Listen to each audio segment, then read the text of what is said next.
কেতিয়াবা সকলে উৎপন্ন কৰি দিয়া বস্তুখিনি ৰঙিয়াৰ পৰা ৱেষ্ট বেংগলৰ পৰা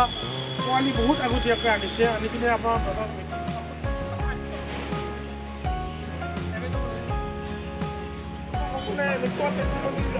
জানে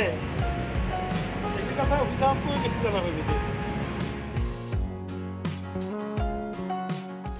district legal aid service authority দৰঙৰ তৰফৰ পৰা সৌজন্যত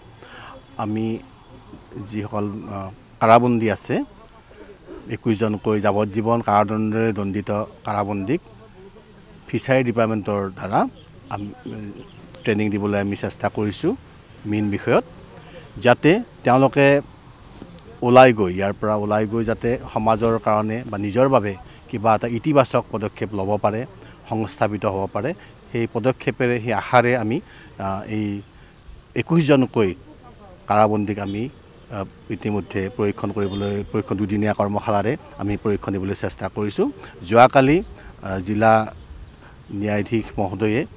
ইতিমধ্যে এই অনুষ্ঠানটি উন্মোচন কৰিলে আজি সেই অনুষ্ঠানৰ এটা অংশ হিচাপে প্ৰশিক্ষণৰ অংশ হিচাপে আমাৰ কাৰাগাৰৰ ভিতৰত থকা যি পুখুৰী ফিচাৰীত আমি তেওঁলোকক প্ৰেক্টিকেল ট্ৰেইনিঙৰ বাবে লৈ অহা হৈছে আৰু তেওঁলোকক প্ৰশিক্ষণ দিবলৈ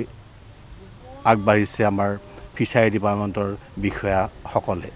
গতিকে এই অনুষ্ঠানৰ দ্বাৰা আমি ভাবোঁ প্ৰকৃত অৰ্থত সমাজৰ বাবে এটা ইতিবাচক দিশ নিৰ্ণয় হ'ব এটা ইতিবাচক মেছেজ যাব যে জিলা কাৰাগাৰখন এখন সংশোধনাগাৰে ইয়াত সংশোধন হ'ব মানুহবিলাক ওলাই গৈ ইয়াত অপৰাধীৰ কৰ্মশালা নহয় ইয়াত ওলাই গৈ সমাজৰ বাবে এটা ভাল মানুহ হৈ ওলাই গৈ সমাজখনৰ বাবে এটা বিশেষ বৰঙণি তেওঁলোকে আগবঢ়াব এই আশাৰে আমি এখেতসকলক প্ৰশিক্ষণ দিবলৈ আমি আগবাঢ়িছোঁ এই প্ৰগ্ৰেমটো দুদিনীয়া আৰু যোৱাকালি যিখিনি থিয়ৰী ক্লাছখিনি হৈ গ'ল জেলৰ কাৰাগাৰৰ ভিতৰতে আজি প্ৰেক্টিকেলৰ প্ৰগ্ৰেম আছে প্ৰশিক্ষণৰ প্ৰগ্ৰেম আছে আৰু ইয়াতে আমি প্ৰশিক্ষণ দি থকা হৈছে ইয়াত বাহিৰে আমি আগতেও এই কাৰাবাসীসকলক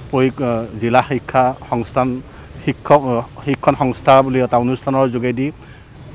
এই কম্পিউটাৰৰ আৰু বাঁহ বেতৰো আমি ট্ৰেইনিং দিছিলোঁ ইলেক্ট্ৰিচিয়ানৰ আমি ট্ৰেইনিং দিয়া হৈছে আৰু এনেকুৱা ধৰণৰ পৰীক্ষা আমি লৈ থাকিম যাতে সমাজখনত অপৰাধ হৈ থকা অপৰাধৰ কৰি অহা মানুহবিলাক সমাজৰ মূলসুঁতিলৈ গৈ আৰু বেছি ভাল মানুহ হিচাপে পৰিগণিত হ'ব পাৰে